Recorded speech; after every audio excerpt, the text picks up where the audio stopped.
Welcome to the Kalamazoo Institute of Arts this evening. This is going to be such a wonderful culmination to such a lovely exhibition called C.C. Wang Lines of Abstraction. So if you have not seen that show, you really should make sure you see it. It is on view now on the lower level in the Joylight Gallery. And it draws inspiration from both East and West. C.C. Wang sought to preserve and reinvigorate the practice of classical Chinese ink painting by marrying long-established methods with innovative new approaches. So what's been really exciting about this particular exhibition is that the co-curators, who you'll hear from shortly, they used their classes at Hunter College and the University of Minnesota to develop this exhibition based on the artistic experimentations of the 20th century preeminent connoisseur and collector of Chinese art. So C.C. Wang was very well known for his collection, but he also is a very accomplished painter. And a little aside that our colleagues that will be speaking in a moment just told me was that if you were here and for the Joylight lecture in October and heard from Frida Merck was our scholar, our annual lecture this year, and she actually acquired quite a bit of C.C. Wang's work for the Metropolitan Museum of Art, which is fantastic. So we're just full circle here. You have to know, like, the KIA is on the edge.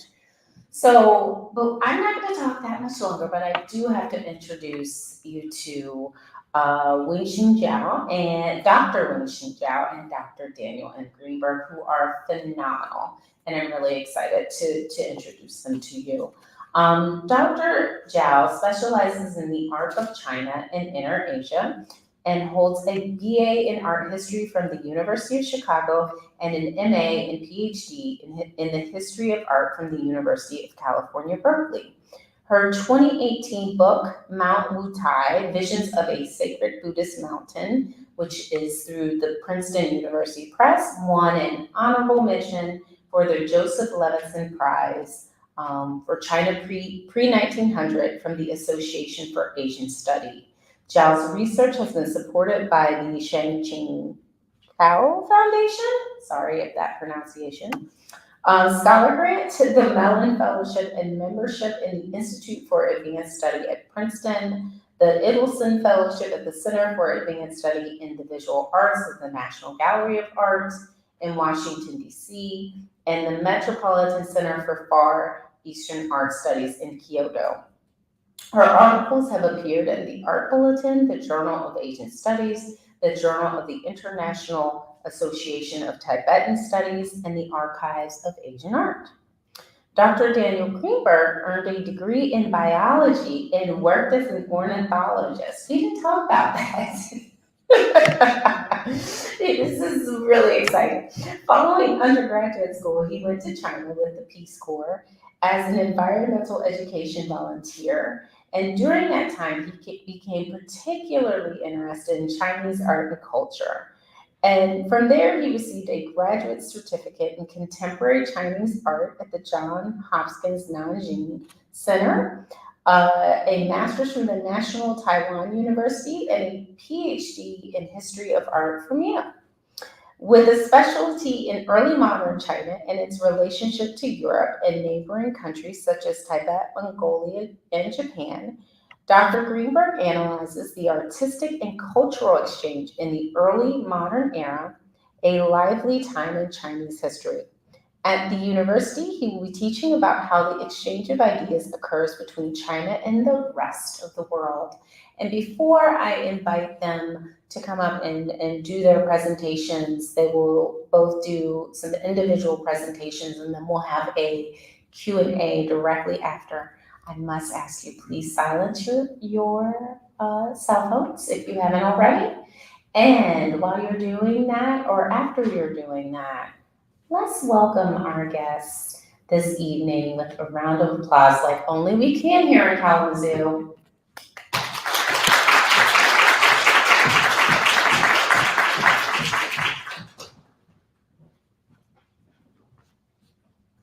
Hello, everyone. Thank you so much to Rahima for your really kind, generous introduction. I also want to thank you and also Catherine Rainsbottom and also the former director, Belinda Tate, for bringing this exhibition to Kia and to all the staff at Kia, including Mary and Thomas, for also helping us bring us over here so that we can talk about, share this, and just actually being able to see the exhibit in person has been so wonderful. And they've done such an amazing job with laying it out. Dan and I were just so pleased to be here and to be able to see it. So thank you all so much. So we're both here today to discuss the career and work of a transnational and transcendennial artist who really worked, as Rahima mentioned in the introduction, to bridge traditions. So first I wanted to give a really brief biographical introduction and to kind of talk about also the project that we embarked on with our students. So C.C. Wang was born in 1907 at the tail end of the Qing dynasty to a family of distinguished scholar officials. He studied both law and painting in Suzhou and in Shanghai. And he immigrated to New York City in 1949, when he was, by that time, already renowned for his collection of classical Chinese painting, and also for his Qing eye, his Qing curatorial eye.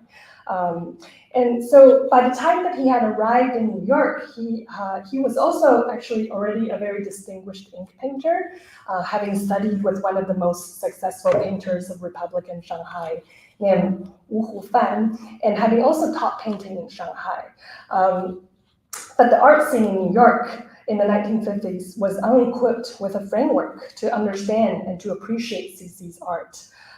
So C.C. Wang then, he painted at that time instead in oriental lampshades for interior design companies and other similarly acceptable genres and venues for Chinese immigrant artists at the time.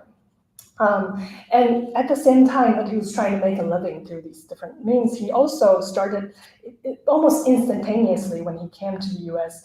to New York. He started taking classes he enrolled in the Art Students League of New York, which I think operated a little bit. It's a non-degree program, kind of like your art school here, for people who are really enthusiastic, who didn't want to enroll in a full degree program, but it's a place that produced amazing artists. Most of artists, some form or another, a lot of minorities and women artists all went through its door. So he continued taking classes at the Art Students League for 2.5 decades. So our exhibit showcased how this history of how he was, in some ways, his marginalization that he had experienced as an artist, as well as his serious study of Western academic traditions and modernism at the League, and his seminal participation in this burgeoning post-war New York art market for Chinese paintings, all in some ways served as catalysts for C.C. Wang to fully immerse himself in the classical painting tradition and to push its limit. Wang passed away in 2003, and he pretty much continued working until the very end of his life. So there are any number of reasons why this project felt both timely and urgent for us, beyond the obvious need to give Chinese American artists their due and to kind of destabilize this canonical history of post-war abstraction. I also see our focus in Wang's career as a means of diverging from the kind of pervasive presentism in our discourse, public discourse at school. Here's an artist who was among a group of artists and scholars who were just really ensconced in the art history of very old Chinese paintings. And he was doing so as a modernist project. And I also just want to say a few words about how this project came about. So I teach at Hunter College, where we have, Hunter College is a public university that is part of the City University of New York. We have a curatorial program in our department where faculty members in the Department of Art and Art History have the opportunity to develop curatorial seminars with our MA students, curate a show, and produce a publication in collaboration with the Hunter Art Galleries. My colleague Dan has also been ardently developing curatorial opportunities for his program at the University of Minnesota, and I'll let Dan talk about his work and his students in a little bit. And so my own specialty in art history is 18th century Chinese and Tibetan Buddhist art. So I think from the beginning, I really just embraced and I treasured what was for me a really rare collaborative opportunity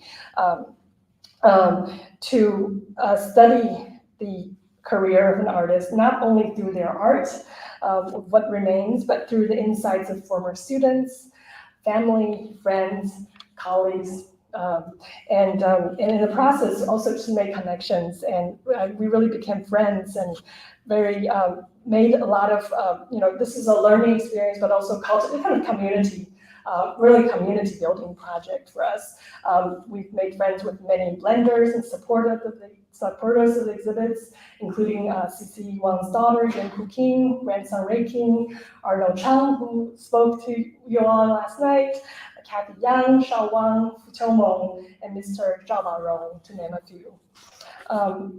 Most of our students at Hunter at the MA program had little exposure to what is often considered a very exclusive field of Chinese painting history before they came to this project.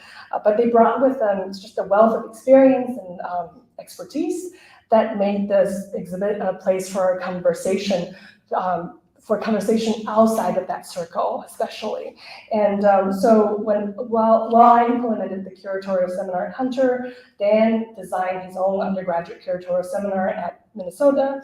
And so our two seminars ran parallel, and then we met also virtually to co-develop a curatorial vision. I emphasize this because I think the classes really came up with an exhibit together.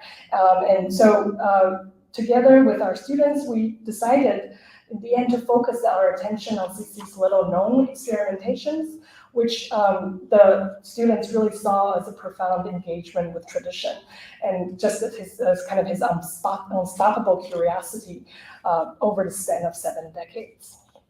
So this was just a quick image of a show that was on view at Hunter College's Luxdorf Gallery, and here this is the behind-the-scenes look of how we were, working with the works that were brought to the gallery as they were being photographed, discussing them, looking at them, together with Dan, Arnold on the top left, and then also our chief curator of Hunter Gallery, Sarah Watson, to the right.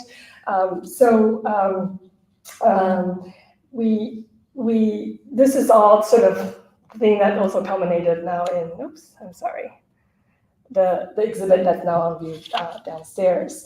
And I just really appreciated the fact that for those of us who can only come here now, or who couldn't come here, who couldn't make it here, to have also this virtual walkthrough, because not only could you experience the space, but there's the tabs where you can actually see, this I really care about, because then you can actually see all of the label descriptions, which our students and we worked so hard on and thinking about. So that being available is it's really something we're really grateful for. So the process really was, in every sense, collaborative, and we've, in the last year, continued that collaboration with the audience and of the exhibits, and also the readers of the book. So we've learned a lot of new things about CC Wang, different ways to explore it, and I really hope that at the end of this, we'd love to hear from you and also learn from you and continue that conversation. So, for the remaining time that I have, I'd like to speak a little bit about the essay that I wrote from this book. We made a decision early on in the curatorial process that the show should not have to be chronological because of the very interesting dialogues between works across different times that was being made. And so we wanted to present these kind of connections instead of kind of a more traditional format of, okay, here are the phases of development, as it were.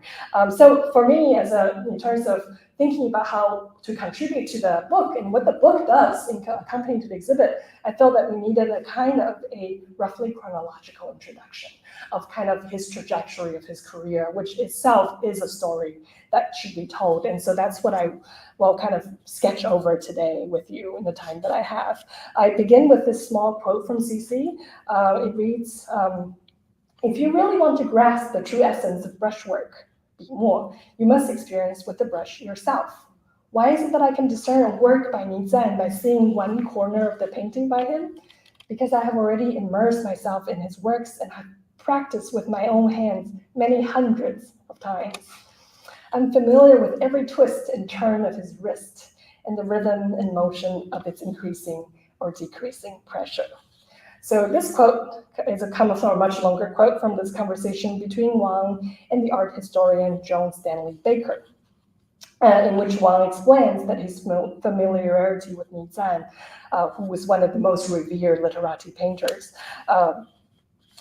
comes from wielding the brush just as this 14th century painter did, and hundreds of times. So at this point, Stanley Baker, who I adore because this is someone who was never satisfied with knowing the how, but also wants to know the why. And she basically presses or provokes and asks, well, isn't what you're doing basically forgery? Like, what is the point of this? And then Wang's reply then clarifies his purpose. And he says, no, perhaps traditional books and Western scholars all insist that Chinese painting is merely copying ancients or always repeating what someone else has done. But in fact, what we hold to be most precious are the fresh elements and the combination of and the contributions of the individual. These fresh elements should not be simply fashionable or without any basis. Instead, they should contain within them experiences of the past. So this past that's encompassed in Wang's wide-ranging artistic repertoire over 7 decades became this unique portal for us for discerning layers of embodied knowledge. And this quote that here for me also sums up what I refer to in the introductory essay as kinesthetic knowing, a way of possessing and processing knowledge through embodied practice.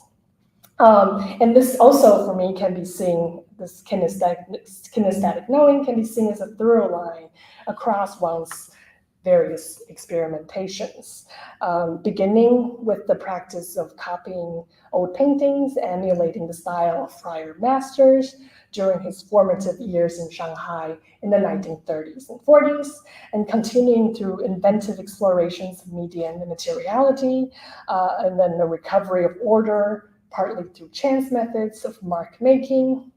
This is after sort of coming to the US. And finally, in the last 2 decades or so, a distillation and abstraction of painterly and calligraphic lines and dots. While these explorations of materiality, chance, and abstraction may be kind of familiar catchwords or sort of art for the artistic language of post-war New York, we want to show in this exhibit that Wang's work through Wang's work, that these are also distinctive issues that are central to the development of the history of Chinese literati art. So it's really interesting to find this convergence in New York City through Wang's art, a story that is yet to be told of this kind of second half of the 20th century, where we have a junction where on the one hand, abstraction flourished, and on the other hand, the knowledge and appreciation for literati art gained its first critical recognition in the West. So here are just a few works from each of these kind of rough stages or phases or periods of his life, copying and emulation.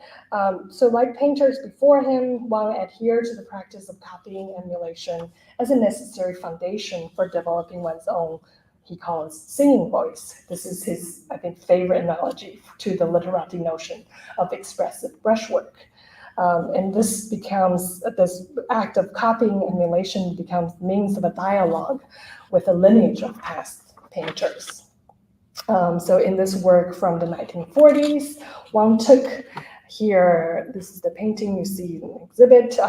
He took the upper and lower sections of two original paintings by the 14th century painter Wang, both of which came through his hands, so he had these to look and copy from. And in this way, he combined them. You can see these sections being combined in the work that he made in this very self-conscious play of recombining and recomposing the images. We have another example that I think it speaks to the same thing. So that it's from 1956, one of the only surviving works by him encasing on canvas, which were the primary medium for his classes at the Art Student League, where you have this object drawn from Western still life tradition that are rendered across a range of hues. You have loose brushwork on line forms, the layered painting application that all reveal Wang's long-held admirations for artists like Cézanne, Matisse, Braque, and other forebears of Western modernist painting.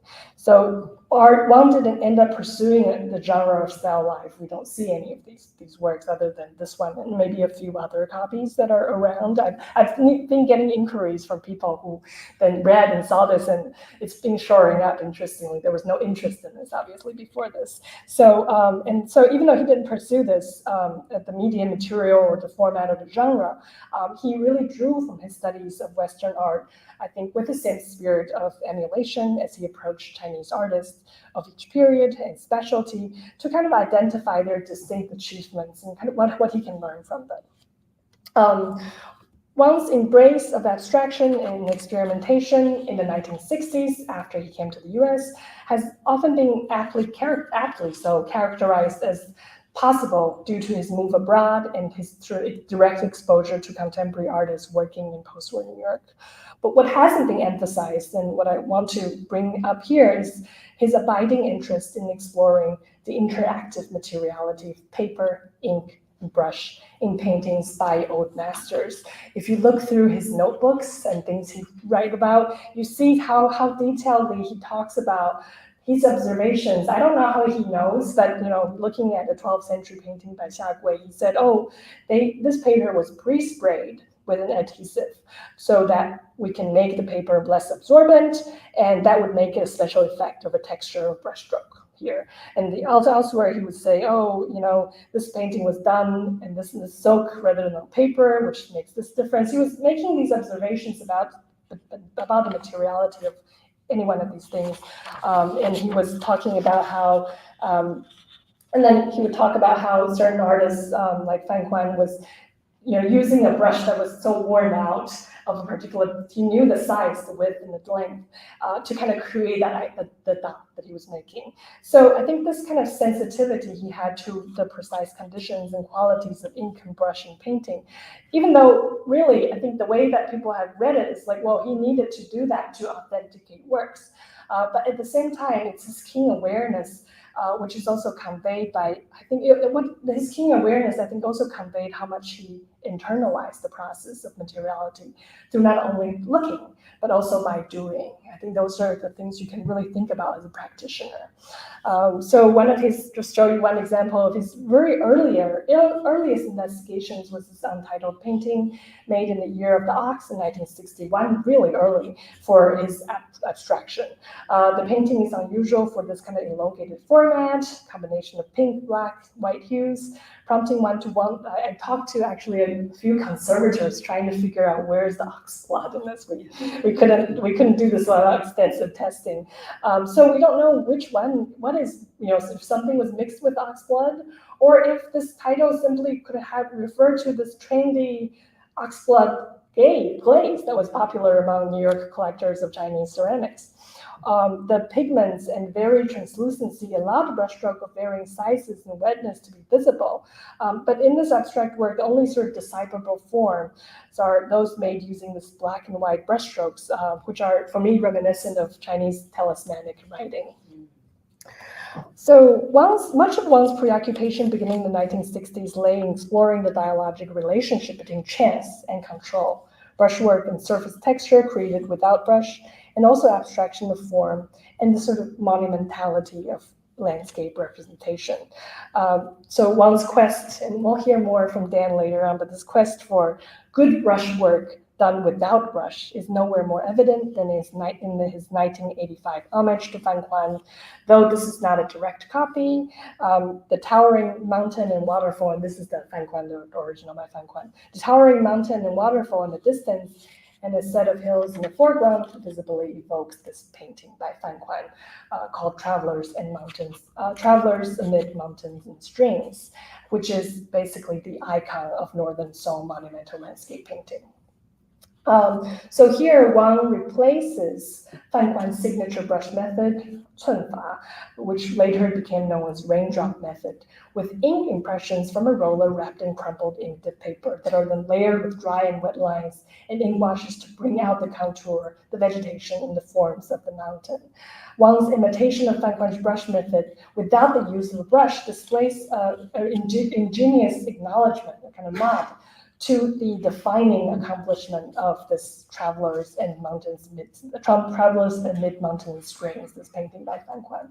This accomplishment is to manifest through the painting the fundamental order of nature that aligns with the Neo-Confucian metaphysics. So Wang's impression created by semi-accidental means follow Fan Quan's meticulous labor of the brush. Both are as natural as nature itself, creating not only an artifice or illusion, creating not an artifice or illusion of reality, but an immersion in that world. So here Wang's recognition of Fan Quan's pursuit to break the boundary between artistic creation and natural order is entirely, again, kinesthetic. Wang's interest is not in reproducing the work of an earlier artist here, but in embodying and pushing further Fan Quan's process of creation. In the final decade of his life, the concern for lines and textured patterns returned Wang to his earliest beginnings from when he learned to write and practice calligraphy as a young boy. The Chinese word for text or word is wen, which literally means patterns or striation. Written words are first of all patterns, and Wang turned them from their abstraction as linguistic symbols into his own abstract imagery. So here is another few pages of the same phone book downstairs. We can see this is where he was doing his daily writing practice on these New York City phone books. And they really capture this kind of transformation in temporal terms. So with pages, as you flip through them, that became increasingly illegible and abstracted writing. So that, they really turn into their own visual and rhythmic composition. Here are just two more photos of Wang working in the 1990s when he was well into his 80s. And one of them, if you can see, shows him working with experimenting, writing with a painting with a hardware store bought sponge brush. So this kind of curiosity, desire to explore new things, his curiosity really has continued to energize our study of him. I will now turn the floor to my collaborator, Dan, to look more closely at some of the works. So thank you.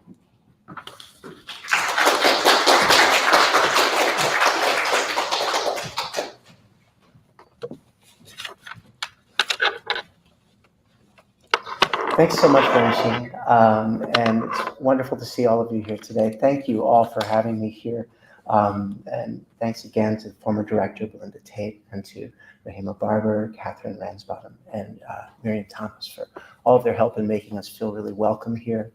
It's really a pleasure.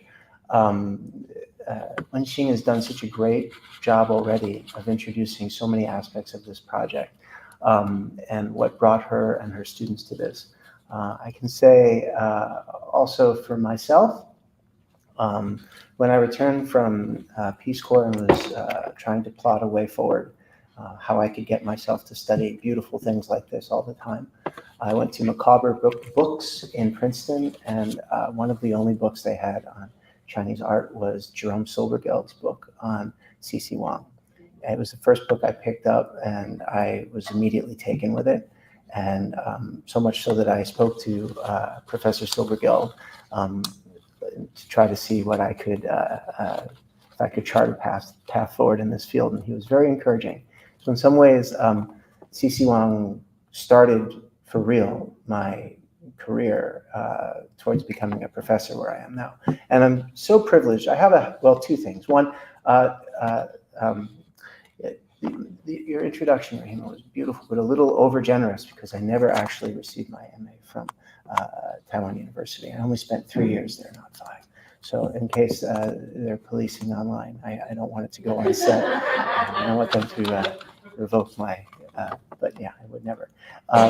But the other thing is that I have a habit of being the worst student of really amazing people. And I'm a student of Arnold Chang, who spoke here just yesterday. I'm a terrible, terrible painter, but I'm his student nonetheless, which makes me in some ways a grand student, as we say, of C.C. Wang. So my contribution to this book, unlike Professor Zhou's really excellent introduction to a very full context for C.C. Wang, mine is by design very narrow.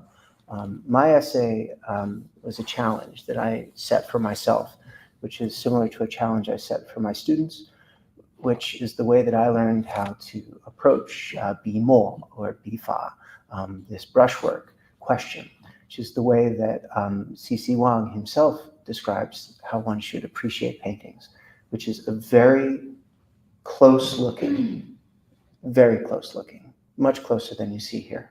So I challenged myself to only use the tool of close looking to explain a different way of considering the stakes of C.C. Wang's artistic enterprise, what he was trying to do from a context that is explicitly non-Western, but one that was just as vibrant and just as important to the artist and should be just as important for us when we consider his work. I'm going to get at two big questions today. One is, how do brushstrokes, how does bimo represent the artist? How does it represent the person? What does a brushstroke have to say about a person? That's an incredibly important question in the history of Chinese art and in the creation of these literati paintings. And the second question I want to get at today is, what kind of marks, what kind of strokes can represent an artist? What kind of strokes? Now, in order to get at this question, we're going to be looking at just 3 works, because I only have a short amount of time, only 20 minutes, and I want to leave plenty of time for questions. But we're going to start early with this, this image that was taken from a scroll that was put together by a collector who was collecting C.C. Wang's earliest studies. This one, I believe, is 1934. It's in the catalog. I have a bad memory. But in this painting that you're seeing here, let me get the little pointery thing. You see C.C. Wang, is this working? No, it is not working. Is there I don't know how to turn it on. Oh, on. Aha. Ha ha ha. So,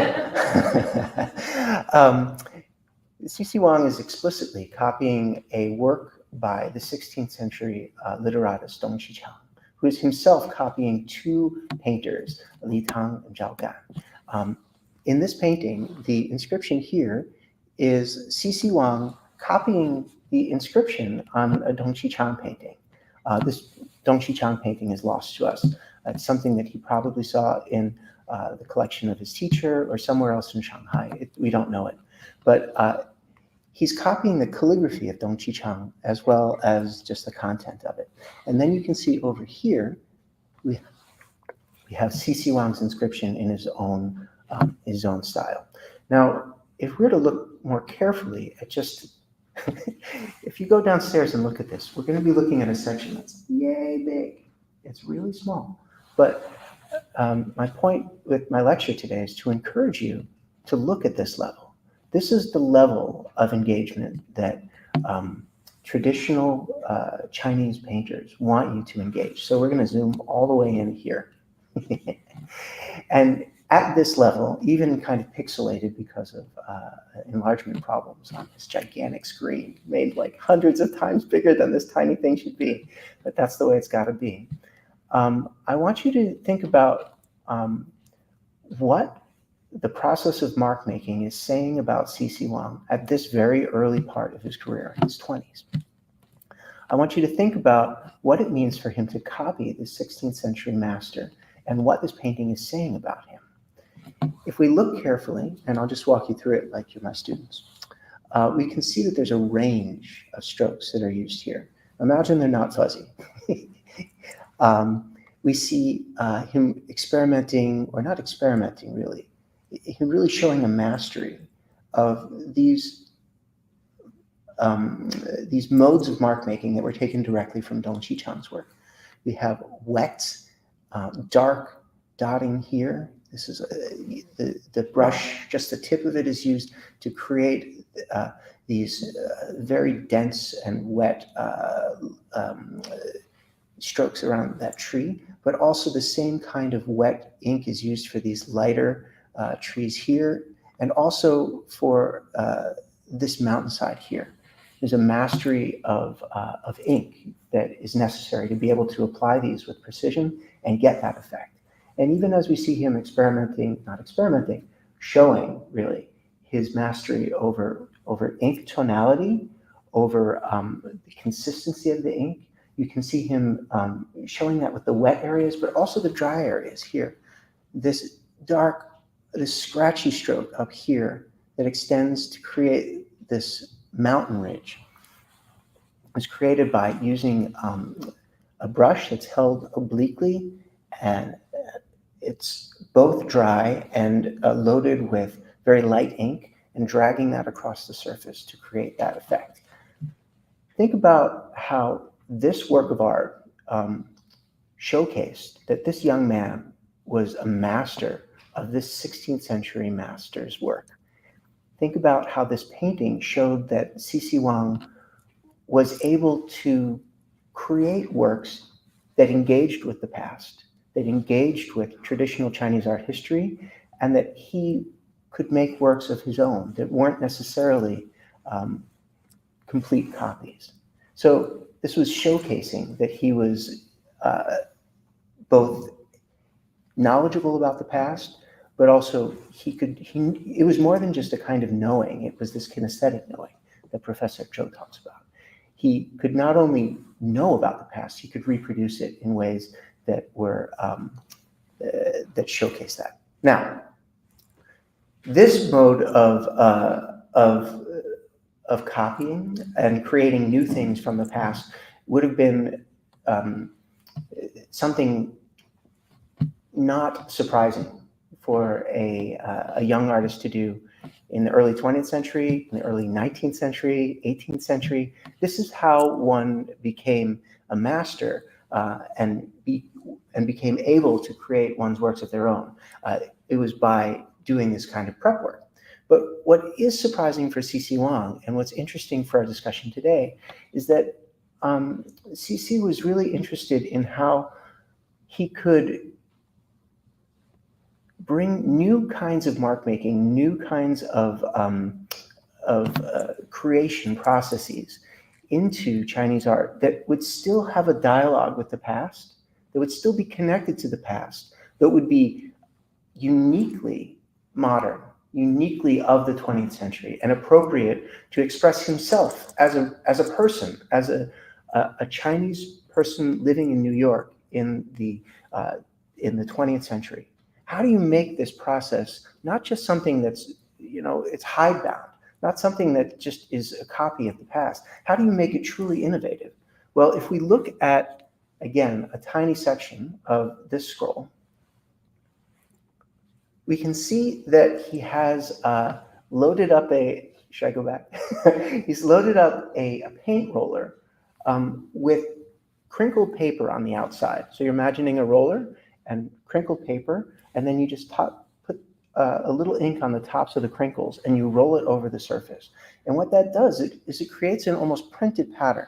I don't know if you can see right here is a little swoosh I think of it as like a kind of reverse seagull type shape, but it's all over the front of here and it repeats regularly. And in fact, this repeated pattern and other repeated patterns just like this show that he is using this non-traditional, this epically non-traditional pattern, way of making marks and incorporating them into making a literati painting. So if you're making a painting, a literati painting, and to be clear, literati painting was the painting by the upper class, the most educated, the richest, the government officials. And now instead of using that only with the brush, that symbol of power, of literacy, now you're incorporating a paint roller like you paint a wall with. What does that say about the kinds of marks that can be a part of this highest tradition of Chinese landscape painting? No longer is it only these rarefied tools of the studio.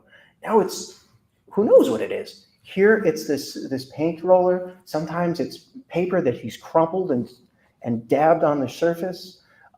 It's all of these innovative techniques that he's using to take this tradition and reinvent it for 20th century New York and for a new generation of which he was a part. The last thing I want to talk about today is this work of art that was done after Ni Zan. Again, this 14th century painter that Professor Zhou talked about in his own words, talking about his mastery of Ni Zan, his ability to recognize Ni Zan by just looking at a corner of a painting, because he knows him that well. He knows every twist of the brush. How do you take a 14th century master and make him relevant to 21st century artistic production? Because this was produced in 2003, right before he died. How do you do that? And how do the kinds of marks that you make reflect back on you? So we've already seen C.C. Wang engaging with processes that are not exactly fully under his control, randomness, perhaps, or print processes that aren't exactly a brush on paper. They're a little bit outside of his realm of control. And here in this late work, we see a paper that he's prepared by, it's a little weird. We don't exactly know how he's prepared it. It's a very strange paper.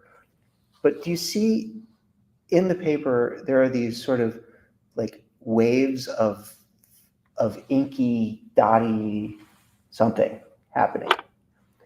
What our best guess is that he's prepared it with some kind of inky splattering mixture that half absorbs the ink that he's kind of flinging at the paper or treating it with, and half not absorbing it.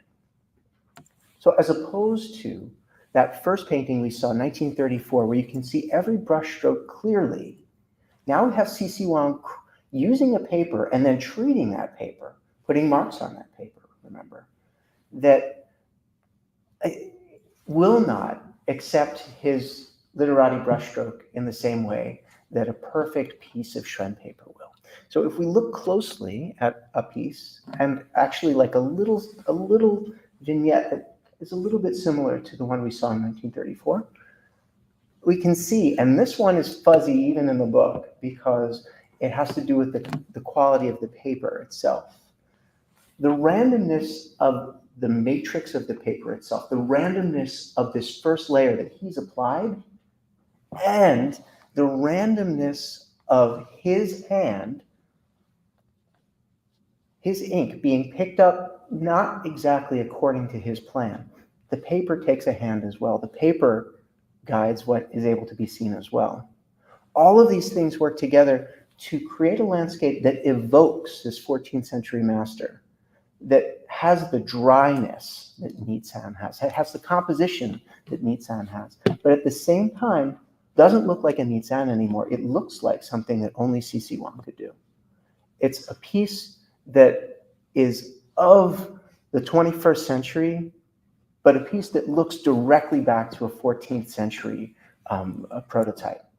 And it's here that I'll leave you with one more question about this. If the roller can be a tool of the literati, if the roller can now be a tool of this, this elite painter, what about the randomness, the splattered ink? We don't have C.C. Wang engaging in abstract expressionism, like throwing paint like Jackson Pollock, even though the two of them lived in New York at the same time.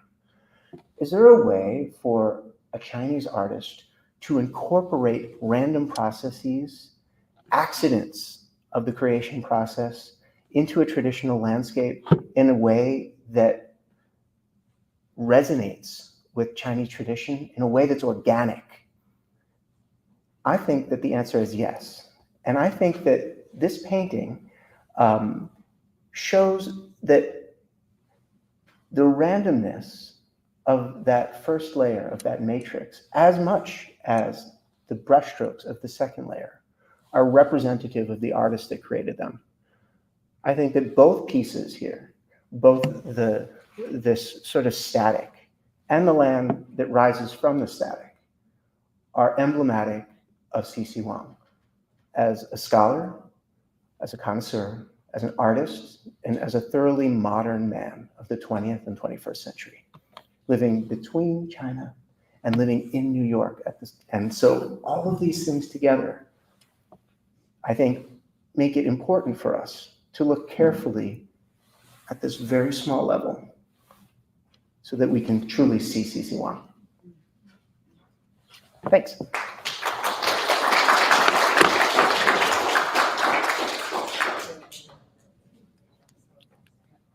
Should we take some questions? Oh, I should have put this here. All right, go over here. Speak loudly. Unless you two want to share a microphone. We both have microphones. We're good. We're all set. I can start a question and just ask, because for me, I'm really curious about this idea of copying and like the idea of sort of perfecting technique. And then when does he get to the point where he's like, okay, I'm going to innovate this technique when he's copying these masters? And is that a little bit of irreverent? Am I being bad to say that? Mm-hmm. You want to go?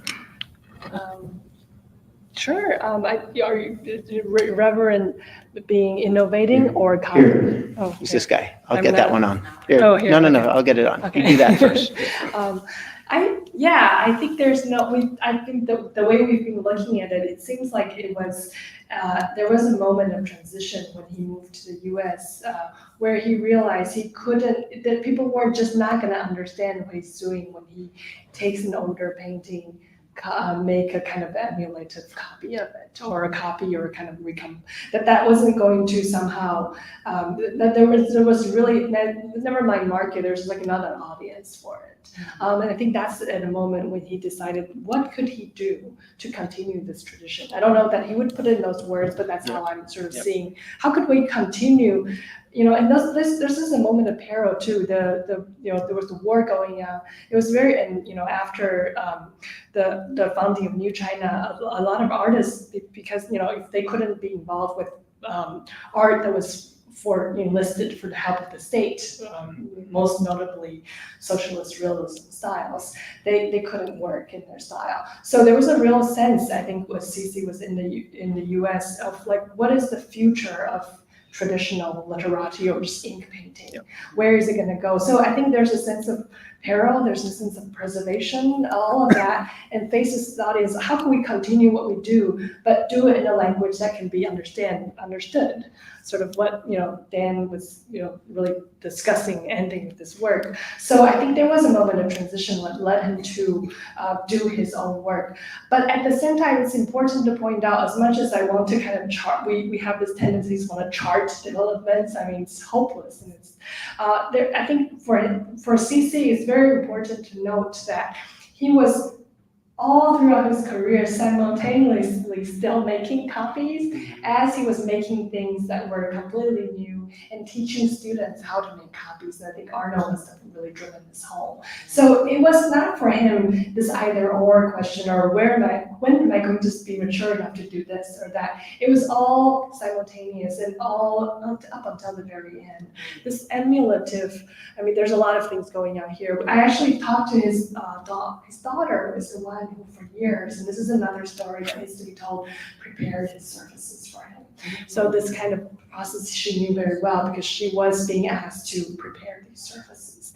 And she labored. I mean, she devoted all her time and energy to this and to promoting her father. So that's also another sort of unseen dimension of this work. And so I think this, not directly answering your question, but I think this question of, I think it's all, there's not it's not very clear cut, but I think when there is a sense in it, it's like, I mean, the best example would be like the study of calligraphy. A calligrapher won't really pick up the brush and do their own creation up until after years and years of copying old Steely, masters from Steely. So there is a certain moment of maturity that one has to reach that to understand how to create one's own work. But with that said, I think CC definitely reached that point when he started to do his own work, but he never did abandon this kind of close-looking copying kind of work. Yeah, so I don't know if you want to add. I mean, I'll only add to that that in some ways this is completely in sync with the way that literati of the past would approach this. So they would copy and copy and copy, and then it's a challenging job. They become like it's like when you submit a masterwork to your master, like in the traditional like Western system. It's like, this is my masterpiece. And it doesn't mean that it means that now you're able to do work on your own, but that doesn't mean that the emulative process is over. So exactly as you're saying, he's still looking to copying from, thinking about the past. But the ways that he's chosen to interpret it become his own. So the way that you take that food, chew it, digest it, and make it your own, your own artistic practice, that is distinctly his own and distinctly modern, I think. So that's all.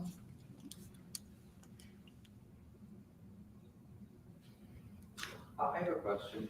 You guys shared that one of the reasons this exhibition is here is because of a student course and a survey.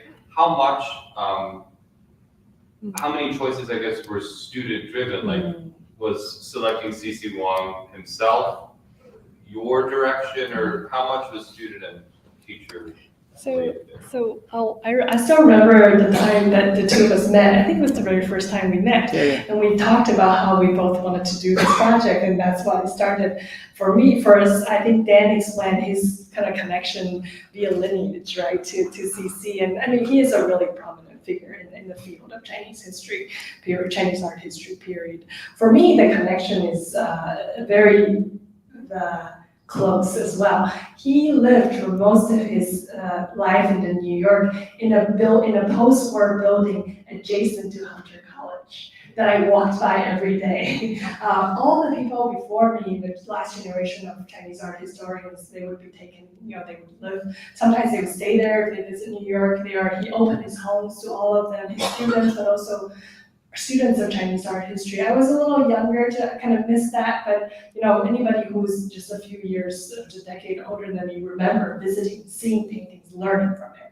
And that's the same apartment that is adjacent. Hunter College takes three parts. The buildings occupy the three corners of the Park Avenue, Lexington Avenue and 68th Street, and his building is the fourth corner. So I've always thought we needed to do something like that ever since I've been teaching at Hunter. And so in terms of the process, we then started Arnold has a fabulous collection of his teachers' paintings. We had that we knew from the beginning that there was a lot of, we could do something with that. And Arnold has been just, he's been the advisor sort of throughout this whole thing. And I text him whenever I have a question, and it's just been an amazing process. But we also, through that process, then started to identify many other local collections in New York City. So I would take students to visit the collection, discover new things, and it was just amazing. So and more and more things were coming, and we met different people, and so that process grew from the course. And then students also, and so in terms of the curatorial rationale, we actually asked students to produce them. We critiqued them, we talked about them, I kind of thread everything together. So I think the project began as our project, but as we found the course allowed us to identify people. Frida, for example, we visited, talked to, so we really it was from that point on a kind of ongoing conversation of the classes. And then the two of us kind of back after the semester ended, we assessed our classes and what students were interested in, and that's how really everything gelled.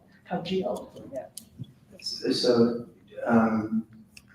more specifically, originally the Weissman Art Museum in the University of Minnesota was also going to host the show, but they pulled out. My class designed, they helped to come up with this non-chronological order. I think both of our classes were pretty adamant that that's the way it needed to be structured. And my class created like exhibition designs, like full models, and then working with students. They're undergraduates, and some work is exceptional. There's one essay by one of my students, and their work is exceptional. You should read it in the book. Everyone should buy the book. Their work is excellent, but undergraduates and graduates also need help and guidance. It's a teaching process. So there was a lot of us taking that work and then helping to move it along to get it where it needed to be. But a lot of the ideas were theirs, as were a lot of the final object placements. Students. Yeah. So because it was at our gallery, and all the works, and this speaks to also the part of the exciting aspect of the project, none of the works that we chose to exhibit had been professionally photographed. They were taken from private homes and people's homes, and sometimes they were just, so we had to bring them in to get them photographed, which is why we hanging by the kitchen, and and so we brought them in, and that was a chance for students to see the works in space. And then we created mock-ups, and we thought about, and we really kind of went around different options. I had in my class in my second semesters, we went around and each student proposed how each work would be hung, and then we talked, and it was like it all came together. Our students also wrote the short captions. The labels, many drafts, we thought about what it meant to run as a genre of label, which is really fun for me. I don't think about these things as something that speaks to the now and here, and what it means to be writing captions for a book that will reach an audience for a much longer time. And so we thought we'd workshop different things. Of course, in the end, we had to sort of come together and kind of produce the final, but the students were, part of it was to think about how to produce the book, as well as making the exhibit the way that it, all the attention to the details, the design, but also the overall themes. Yeah. Yes. My name is Julie Chang, and I also studied under Arnold. I worked under him, actually. Nice. And I'm teaching now in Detroit at the College for Creative Studies in the Asian Art History Great. course. And I'm impressed, number one, that you're able to get this granular to talk about literary art. It's 5 minutes in the course of the semester. I wanted to say a little bit about Arnold to kind of give him a platform, because he was such a special student of CC's. And then also to say, he's at Underpin, he's watching. Yes, he's here. Hi, And Arnold said that this book, this exhibition catalog, is the best that's come out since Jerome Silverfeld's book. So he really encourages everyone. We had a good model. We had a very high bar in Jerome's book too. to think of. And that's why actually just talking about reading the response, Jerome's book did such an amazing job in consultation, collaboration with CC to trace, but the book was published in 1983. Yeah. So there's a whole, and then CC, and then, Jerome didn't know what was going to happen. Then CC went on to create amazing works for another 20 Yeah. years. And so we were thinking, how could we complement? How do we add something to this rich book already? And that's part of why we decided to do the exhibit the way we did. How do we add to? There was an amazing painting of blue landscapes in the exhibition. There are many other works like that, but we decided not to only to include one because we felt that those that from that period are better documented, have been well written about by Jerome and others. I just wanted to add a little bit more because he worked as the Chinese paintings expert at Sotheby's for about 15 years before he went to work with Howard Marianne. This is Arnold, yes. Yeah. And he had this relationship with CC that I don't think could exist again. No. This type of relationship where the student and the teacher are existing in the same city, painting together and looking at all the art that's coming through Sotheby's and looking at CC's collection at the same time. I mean, I'm wondering if that era is over, because you have to have access to a good collection. And there are private collections where the collector is also a painter that also has a dedicated student who is also looking at master paintings coming through the auction houses at that kind of rate. I don't think that's repeatable. That might be the last time that ever happens. I agree, but I also want to add that we have opportunities now that we didn't have before. This kind of photography doesn't get us to the same way we look at real works, but you can see details and this kind of digital availability of that. It doesn't replace any of the close looking and the kind of that's gone.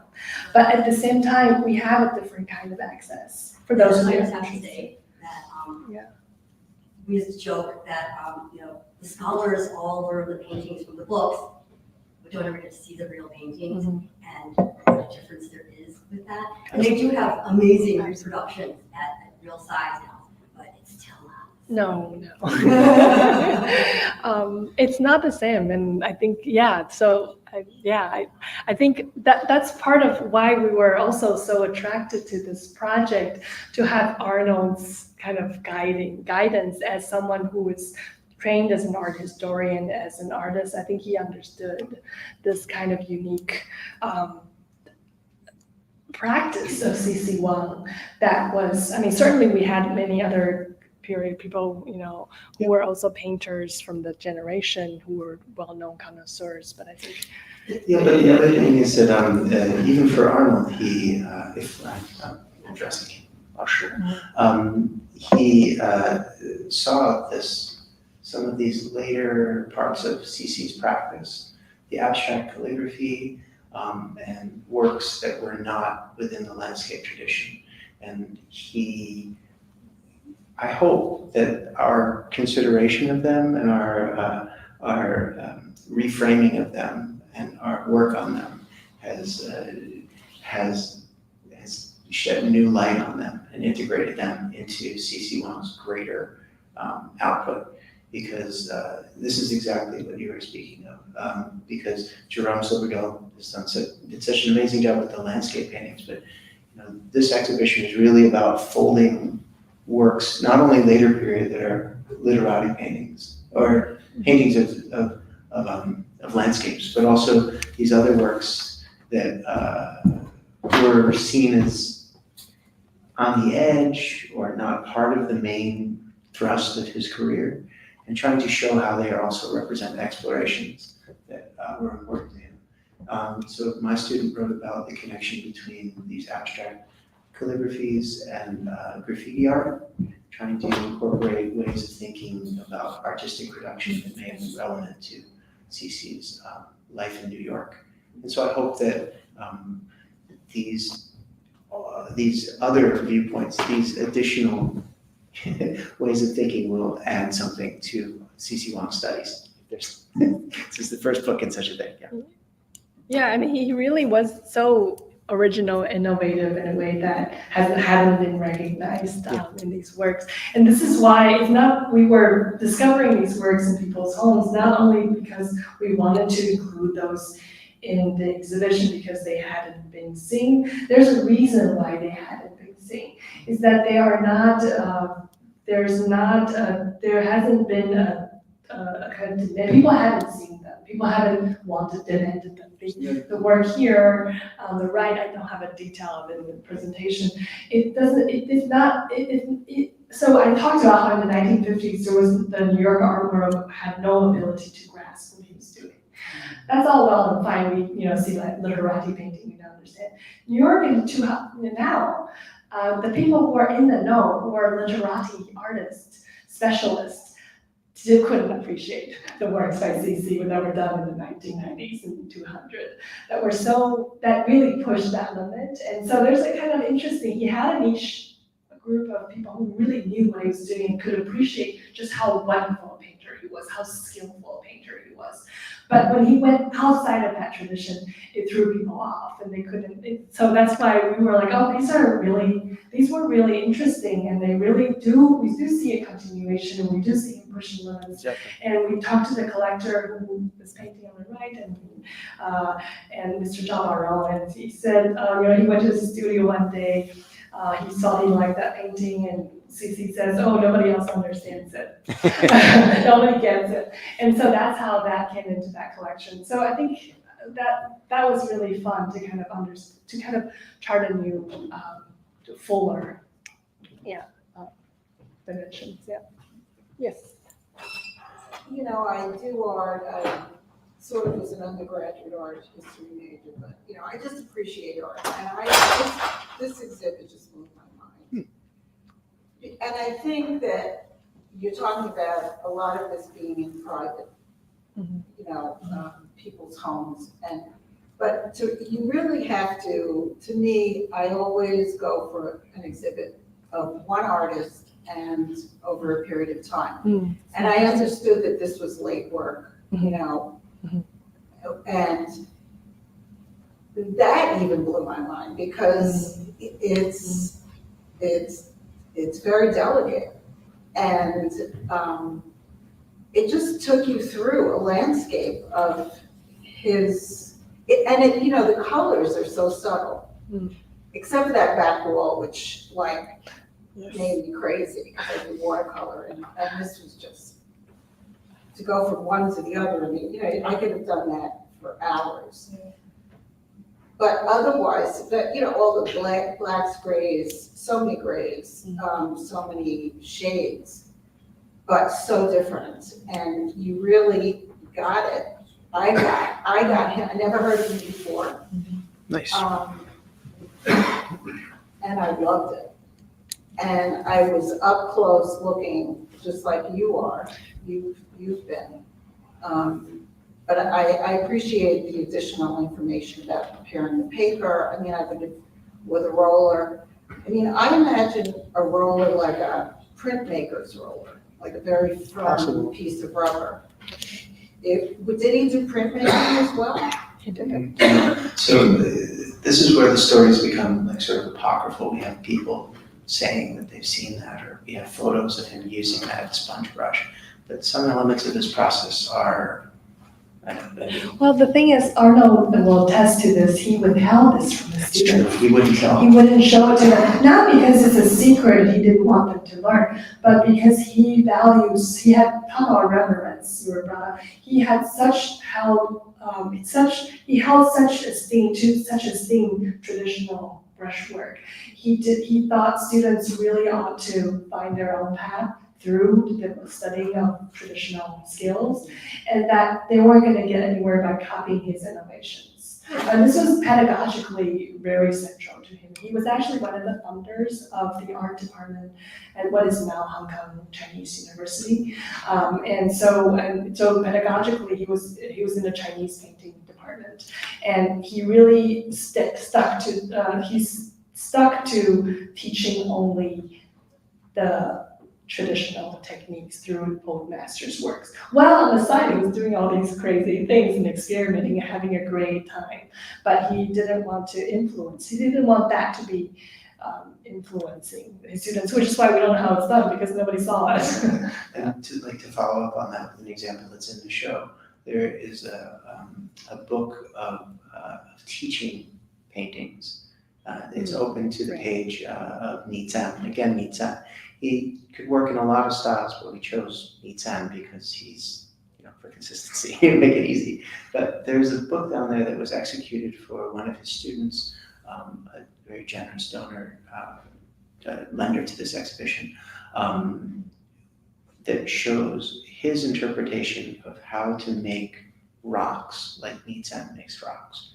So for teaching purposes, he's not going to show you how to work a roller. He's going to create this painting that shows you as concisely as he can how to capture the essence of this painter's style. So he had such reverence for it. So exactly what you're saying. Thank you so much. I'm so glad. Yeah, so glad to hear you're looking My closely. watercolor class is also obsessed with painting rocks. Yeah, that's the We've been thing. doing it Paint for rocks. years. The stranger the better. So I got that, I got the rock. And if you're interested in rocks, we're going to show it. There's an image of a rock downstairs. It's a scholar's rock, and it's actually a real rock that I found actually when looking at the Metropolitan Museum. I was visiting with an artist friend, and they're like, "That rock looks familiar." Oh my gosh! So there's a real rock, and you can see it. He's painting it from life. Anyway.